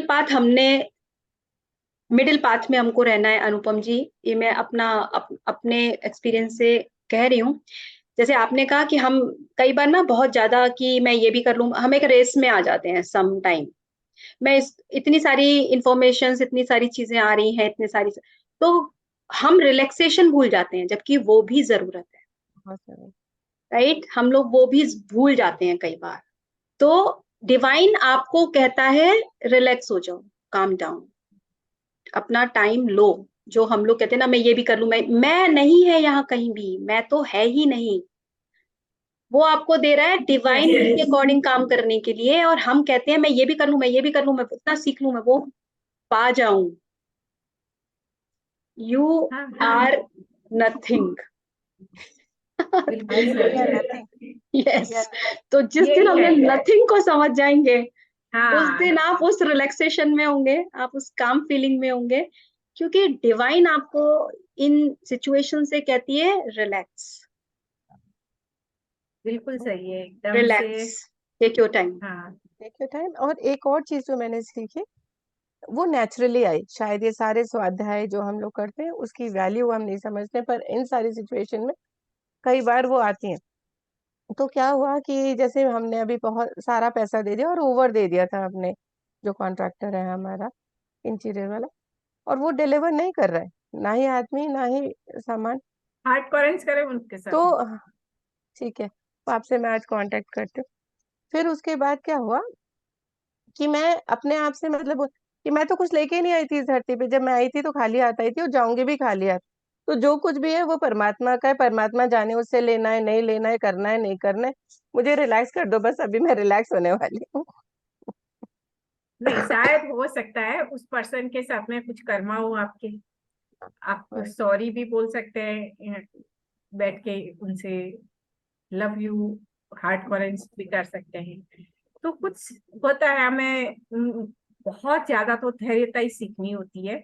उसके साथ में हमारा कुछ कर्मा भी हो सकता है, तो उसके लिए हमें हम्म, हाँ ये पढ़नी है मुझे, मेरे पास है, ये हम्म बुक ले ली है मैंने, पढ़ना शुरू नहीं किया। कुछ थैंक लाइफ यू। में हमारे चैलेंजेस आते हैं, ये बुक हमें हाँ काफी क्लैरिटी देती है। तो it's a must read book, must read. Yes Robert शॉस की सोल हाँ प्लान, तो सभी को पढ़नी चाहिए। और मैं ग्रुप में भी शेयर कर दूंगी इसकी पीडीएफ फाइल। मेरे पास और हार्ड कॉपी मंगाई थी मैंने, रिसेंटली है। ओके, हम लोग करेंगे कभी भविष्य में इसका भी। हाँ। पहले हम लोग आराम से चलने वाले जीव हैं, क्योंकि हमने भी सीख लिया है, डिवाइन कहती है भाई तुम संसारी हो, तुम्हें संभल के चलना है। तो ज्ञान के साथ संसार को भी एंजॉय करो, यही सीखना है। That is the balanced way जो हमें बुद्धा ने दिया, पतरी सर ने दिया। हमें कोई हर्ष एंड रश नहीं है। और सर के साथ में रहते रहते तो इतनी धीरज आ गई है कि हाँ। क्या जल्दी है, आराम से करो, 200 की एक दिन में करो, इतना मेरी धीरजता तो से। चाल ही बदल गई है, मैं तो दौड़ दौड़ के काम करने वाली थी, अब तो मैं आराम हाँ से चलती हूँ। रियली बहुत धैर्यता उसी चीज से आ गई है कि दौड़ना क्यों है, आराम करना दौड़ना क्यों सीखो। है, हाँ, क्या ही हाँ पालोगे आप दौड़ के। वाकई में। तो अभी सही तो बात है। इतनी धीरजता आ गई है इसमें सीखने के लिए, और लाइफ में हमारे पास में जो सिचुएशन आती है हमेशा कुछ ना कुछ सिखाने के लिए ही आती हाँ। है। जैसे मुझे था, मुझे ऐसे लग रहा था मैं कहीं पे भी अटैच नहीं हूँ, बट मुझे अभी समझ में आया कि मैं मेरी क्लास से भी देखो कितनी अटैच हूँ, कि मुझे मेरी क्लास नहीं छोड़नी। बट था कि यहाँ पे भी तुमको अटैच नहीं होना है, ज्ञान से भी अटैच नहीं होना है, वो वाली बात अब मेरे को अभी यहाँ पे कहते हैं ना सिखाई गई। मेनका जी कि एक समय वो भी आता है कि जिनसे आप सीख रहे हैं, हाँ आपको उनको भी छोड़ देना है। बिल्कुल बिल्कुल। यानी भगवत गीता को हर भी एक चीज टाइम से, पे छोड़ना है, हाँ उसको भी छोड़ना है। उसका ज्ञान लेके वो उसको भी समय जब छोड़ना जब है। आएगा, तब तक हाँ we are on the process. Yes I we am are on enjoying the the process. Process. That yes is a yes yes process. Yes तो मैं हमेशा बिल्कुल। कहती हूँ ट्रस्ट द प्रोसेस यार, don't worry, everything will be fine. Yes just have a smile on your face and enjoy your journey. Yes yes बिल्कुल। हमारी journey और इतनी खूबसूरत है ये जर्नी, क्योंकि हम सब लोग हैं साथ साथ। और ये इतना अच्छा प्लेटफॉर्म पत्री जी ने दिया कि उनको कितना ग्रेटिट्यूड देने कम है। अभी ऋतु जी बात ने करते, कुछ नहीं दिया है, ये डिवाइन ने दिया है मुझे। हाँ, और बात करते करते मुझे अभी ऐसा ख्याल आया कि जैसे जैसे हम, एक जर्नी है ना, हम सब साथ साथ में, तो कोई ना कोई एक दूसरे को मोटिवेट करता रहेगा और हम आगे बढ़ते रहेंगे, तो चिंता की बात नहीं है। बिल्कुल बिल्कुल। Thank you so much for the wonderful discussion, for the wonderful sharing. This is most important sharing, और इससे बहुत लोगों को बेनिफिट होगा जो भी अभी इस जर्नी में है, इस प्रोसेस में है। कोई भी चीज आपसे बड़ी नहीं है। आपका मतलब है आपकी सोल, आपकी सेल्फ, आपकी नॉलेज, आपकी विजडम। तो उसी को समझना है, और यही हमें मेनका जी ज्ञान योग यहाँ पर सिखा रही हैं कि हमें शरीर और शरीर से जुड़े रिश्ते, वो रिश्ते शरीर से जुड़े हैं। आज का जो हमने एपिसोड देखा मेनका जी, दैट इज हाँ, शरीर से जुड़े हैं। बहुत सुंदर था वो, मतलब मैंने तो उसमें सिर्फ एक वो तस्वीर के लिए बोला, बाकी उसमें जो इतना सुना उसमें काफी कुछ बात थी उसमें कि शरीर को कैसे देखना है और खुद को कैसे देखना है। हाँ, रिश्ते हैं जो शरीर से है, शरीर नश्वर है तो रिश्ते भी सारे नश्वर है। हम लोग इस रिश्तों को पकड़ के बैठ जाते हैं, मेरा रिश्तों बेटा, को मेरी और माँ। मन के चक्रव्यूह में ही उलझे हुए हैं एक्चुअली। बिल्कुल। मन और उससे निकलने विचारों के, यस। अगर हम निरंतर इनको, क्या है, और सॉरी मैं आपको रोक रही हूँ, नहीं नहीं, इट्स ओके। निरंतर क्या है और नश्वर क्या है, इसको दोनों को समझना बहुत जरूरी है। अगर दोनों का ज्ञान आ गया तो ही बहुत कुछ समझ आ जाएगी लाइफ। यस, चलिए तो अब हम मेडिटेशन करें। यस। आज आप हैं हमारे साथ। मैं 10 मिनट हूँ। अरे मेनका जी, आज तो रहिए। चलिए, अच्छा ठीक है, एनीवेज, चलिए चलिए आज हम करते हैं। श्योर, तो 30 मिनट्स का रख लें। हाँ 30 मिनट्स का रखिए। ओके, चलिए करते हैं। क्योंकि फिर तो हम लंबी छुट्टी पे जा रहे हैं। मैं भी मिस करूँगी। नहीं, हम मिस नहीं करेंगे, हम आपको फोन करेंगे। जरूर जरूर।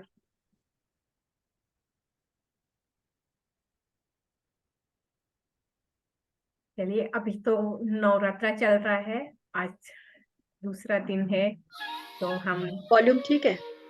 हाँ ठीक है। सभी लोग आरामदायक स्थिति में बैठ जाएं, पूरी तरह से रिलैक्स होके।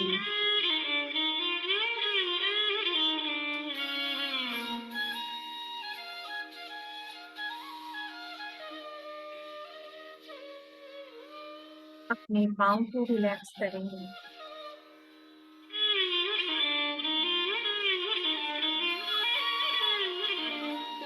फिंगर्स को क्रॉस करके, लेग को क्रॉस करके, आंखों को बेहद कोमलता से बंद कर लें।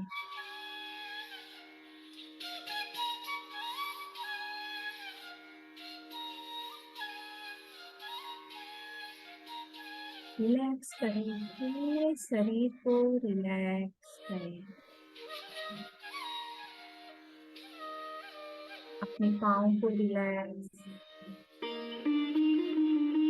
अपनी बैक को रिलैक्स करें, lower back, middle back, upper back.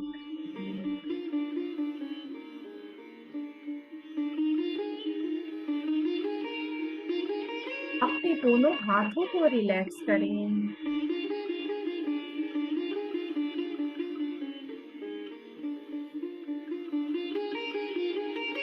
अपने एब्डोमेन, चेस्ट को रिलैक्स करें, अपने शोल्डर्स को रिलैक्स करें,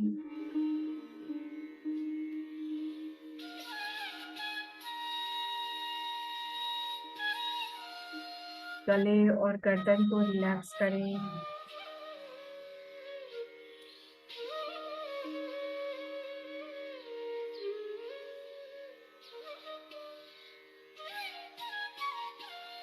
पूरे फेस मसल्स को, जॉ को रिलैक्स करें, पूरे हेड को रिलैक्स करें, पूरा शरीर रिलैक्स।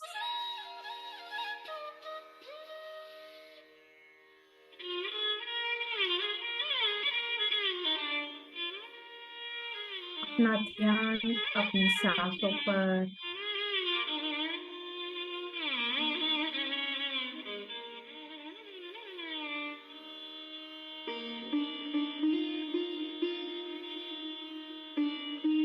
सांसों पर हम ध्यान अपने पेट पे भी रख सकते हैं। जब हम सांस लेते हैं हमारा पेट फूलता है, जब हम सांस छोड़ते हैं पेट सिकुड़ता है और शांत होते जाएंगे।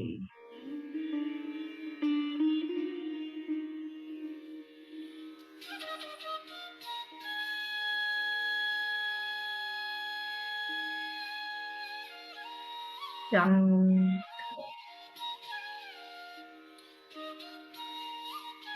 और शांत होते जाएंगे।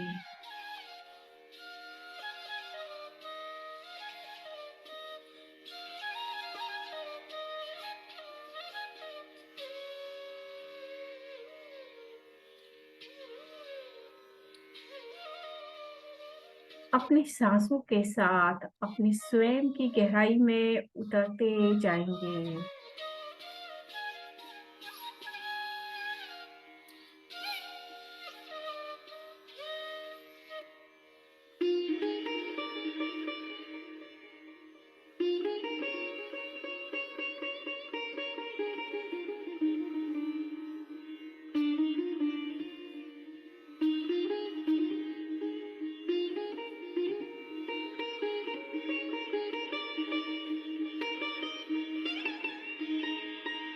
पूरी तरह से शांत, स्थिर।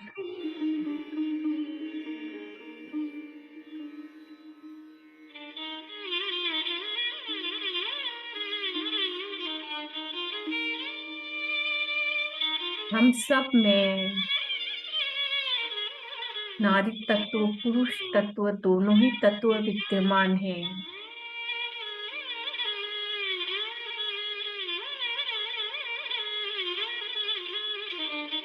हम में शिव भी है, हम में माँ गौरी भी है।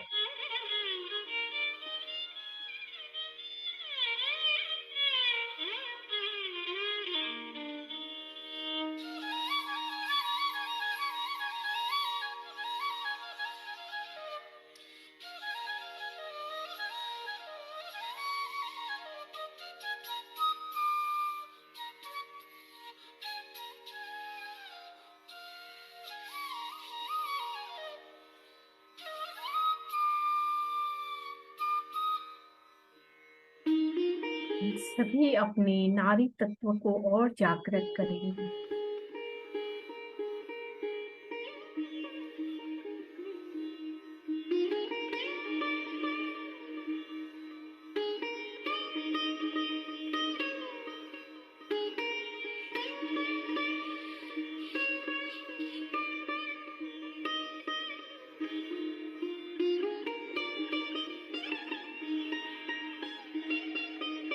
जो भी विचार आ रहे हैं उन विचारों को आने दें और जाने दें।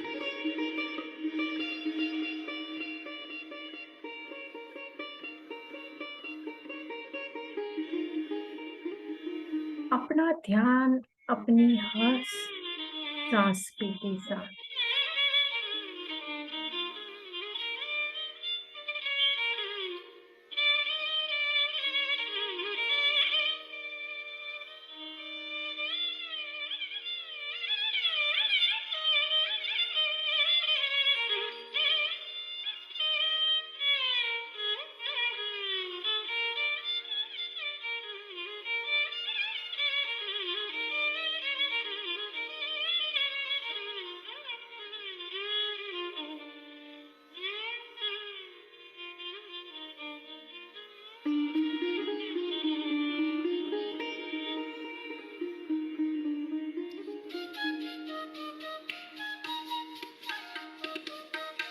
स्वयं की शक्ति को जानना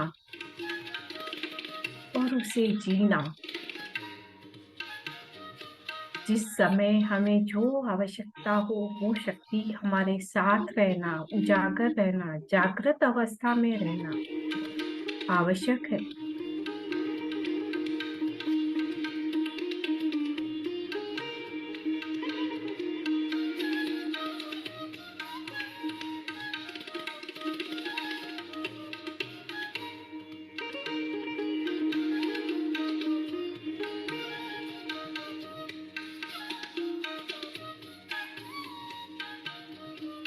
माँ सीता का जब अपहरण होता है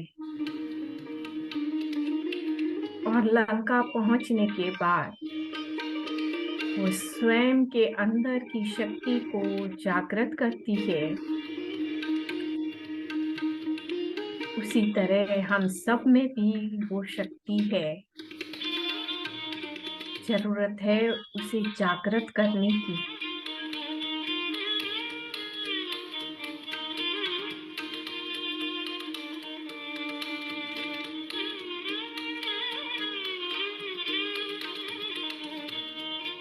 माँ गौरी की तरह हमें प्रेम, करुणा, ममता,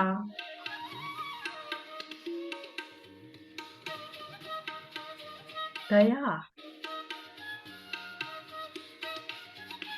सबके साथ एक स्वभाव में रहना,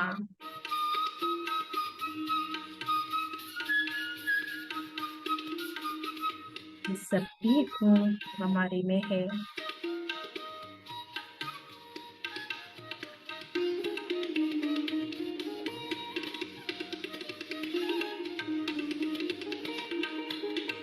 माँ दुर्गा की तरह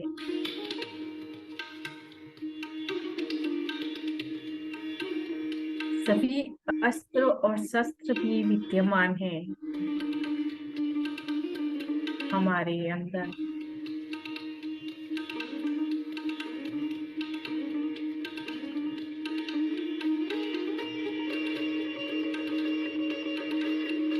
माँ काली का क्रोध भी है हमारे अंदर।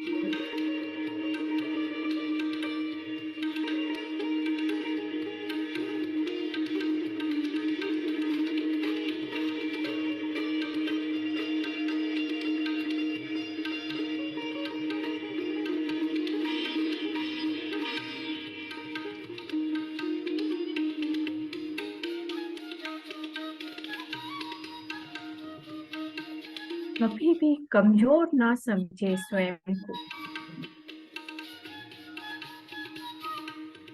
जरूरत है हमें इस समय अपने कौन से तत्व को हम यूज करते हैं।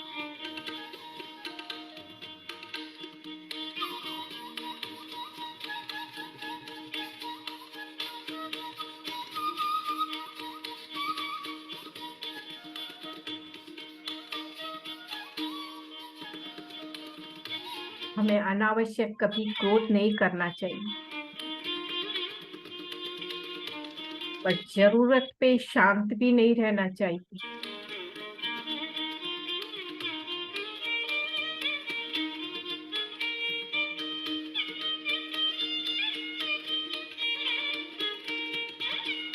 अपनी शक्ति का प्रदर्शन भी नहीं करना चाहिए, पर जरूरत पर शक्तिहीन या अबला भी नहीं बनना है।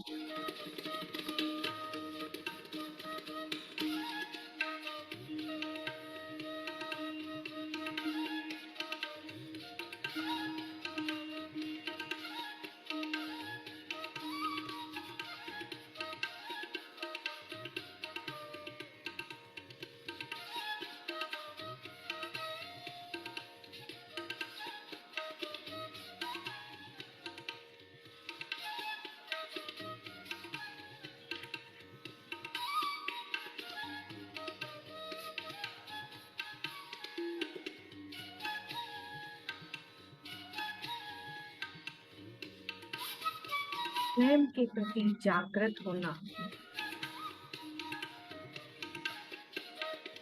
स्वयं की शक्तियों के प्रति जागृत होना अत्यंत आवश्यक है।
माँ ब्रह्मचारिणी, इतनी शक्तियां होने के बाद भी इतनी शांत रूप में है।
स्वयं की गहराई में उतरते जाएं।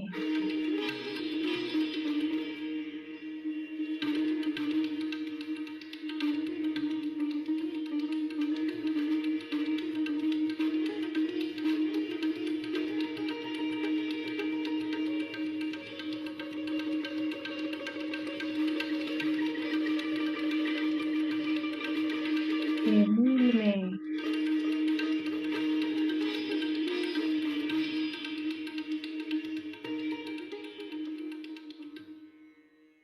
माँ दुर्गा की शक्तियां हैं हमें, जिसने असुरों का विनाश किया।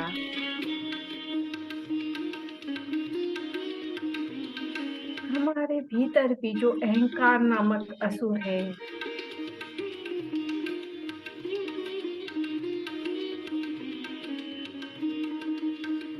जो क्रोध है, जो अलग अलग तरीके के भाव है, उन सभी को समाप्त कर देना है।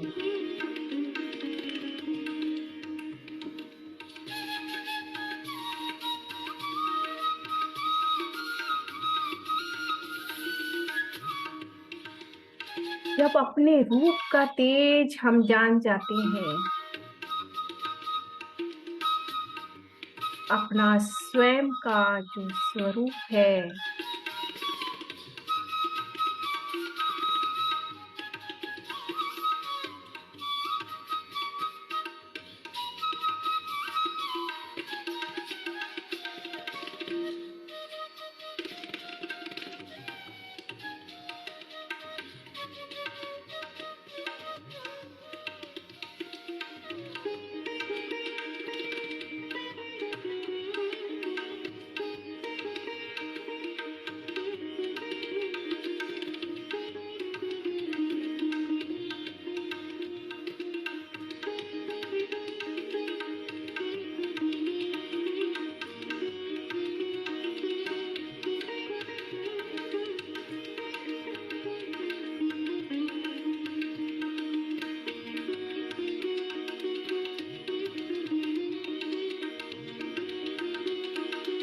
जब अपनी दिव्यता का बोध होता है तो ये असुर स्वतः ही नष्ट होने लगते हैं।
अपनी हर श्वास के साथ रहें।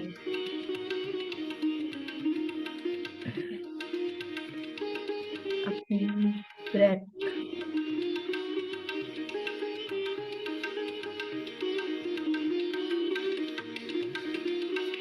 किस तरह हम इनहेल कर रहे हैं और किस तरह हम एक्सहेल कर रहे हैं।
अंदर, हमारे स्वयं के अंदर जो शक्ति है,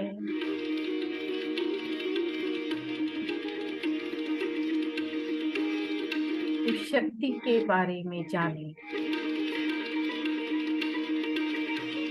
विचार कम कर।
दृष्टा बने अपनी हर ब्रेथ का,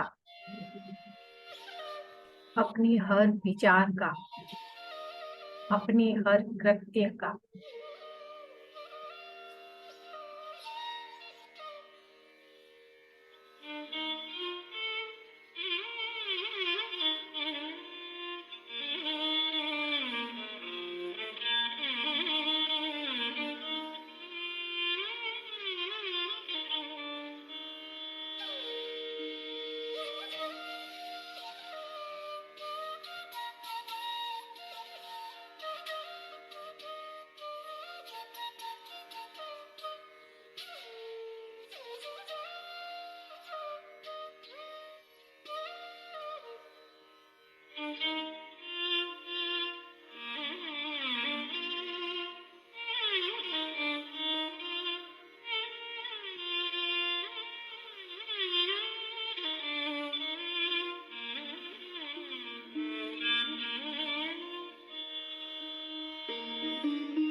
स्वयं को पूरी तरह से प्रेम करुणा से भर लें।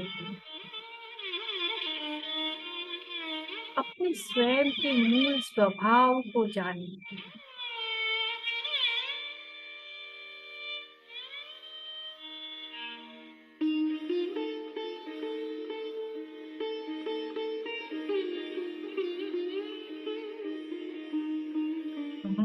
शांति है हमारे में।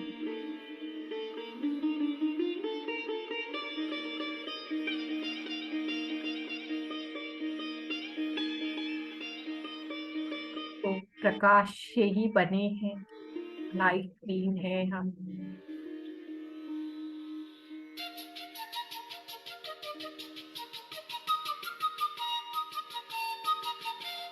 और ये जन्म भी हमने प्रकाश फैलाने के लिए किया है।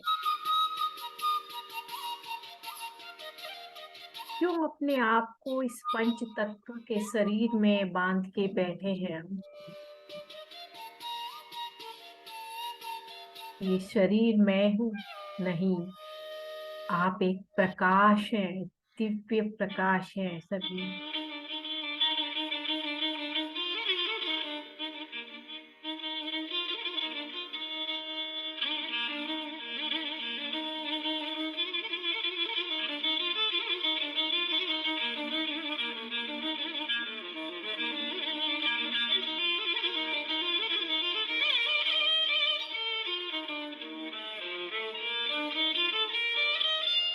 प्रकाश में कहीं भी कोई भी नेगेटिव विचार है ही नहीं।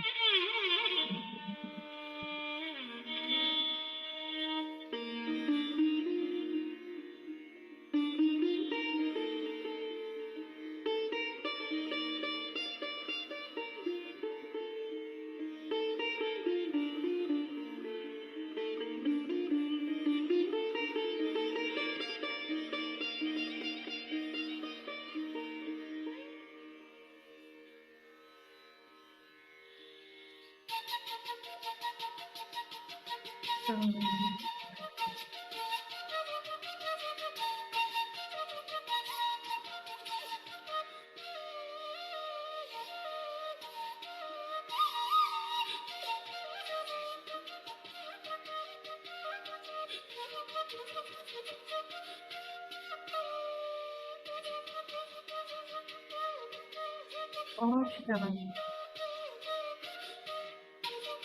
अपने इस प्रेम को, इस शांति को चारों ओर फैलाते रहना है।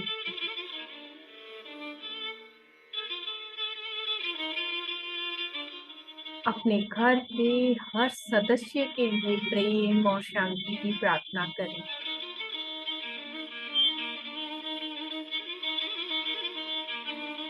अपने घर में विद्यमान हर फिजिकल और नॉन फिजिकल के लिए भी प्रयास करें, प्रेम दे उसे भी।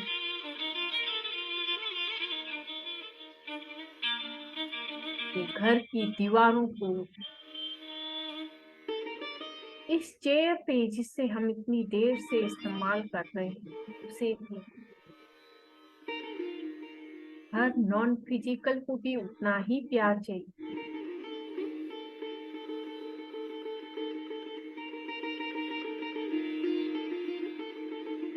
अपने घर के अलावा अपने परिवार में, अपने दोस्तों में, सभी को ये प्रेम और शांति बांटते रहें।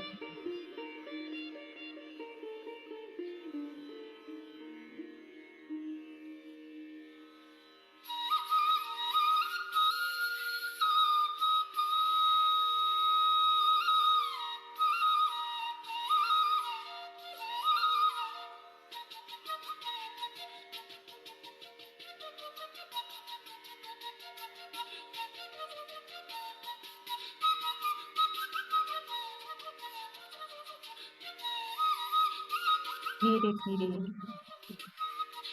अपने आसपास के वातावरण के प्रति हम सजग होंगे।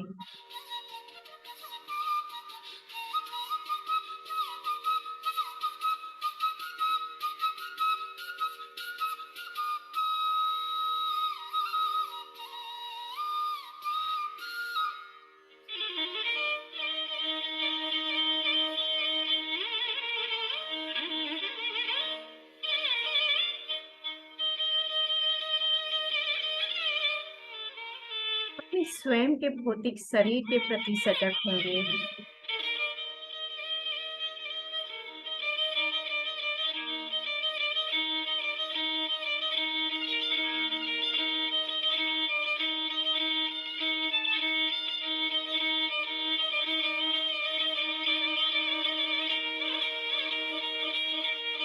अपने हाथ और पैर की अंगुलियों को हिलाते हुए अपनी हथेलियों को खोल के अपनी आंखों पे रखेंगे।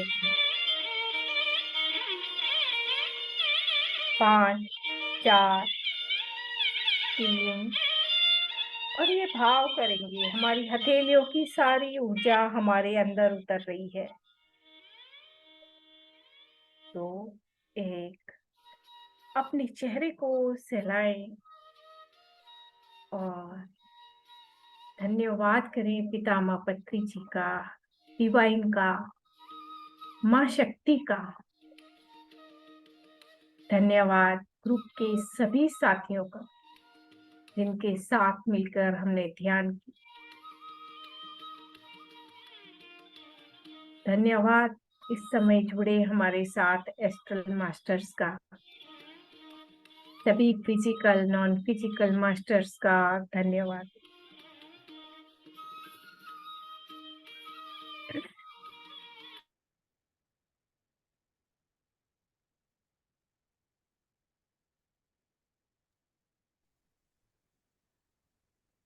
थैंक यू मेनका जी, बहुत अच्छा ध्यान लगा। Thank you so much. तो फ्रेंड्स, अपना समय लेकर बाहर आए, कोई भी जल्दबाजी ना करें, और जब भी बाहर आए पानी को पिएंगे, पानी को धन्यवाद कहेंगे। Thank you so much ma'am, बहुत ही गहरा ध्यान था और म्यूजिक भी इतना अच्छा लगाया था ऋतु मैम ने, मन नहीं कर रहा था बाहर निकलने ये का। भक्ति सर का जो म्यूजिक है ना, ये वास्तव में हाँ, ऐसा है कि हमेशा गहरे में उतर जाते हैं इसके साथ। बहुत सुंदर। बहुत थैंक सुंदर। You so much. Thank you अनुभव जी। ओके फ्रेंड्स, ओके मेनका जी, हम इंतजार करेंगे आपका। Really thank you. हाँ, आप एंजॉय करिए, खूब एंजॉय करिए और फिर यस, वापस आके हम सब आपके साथ एंजॉय करेंगे। जरूर जरूर बिना मिठाई के नहीं आने देंगे, लेकिन हम आपको ग्रुप में। हाँ, जरूर, वर्चुअली भेजते रहिए हमें भी मिठाई। बिल्कुल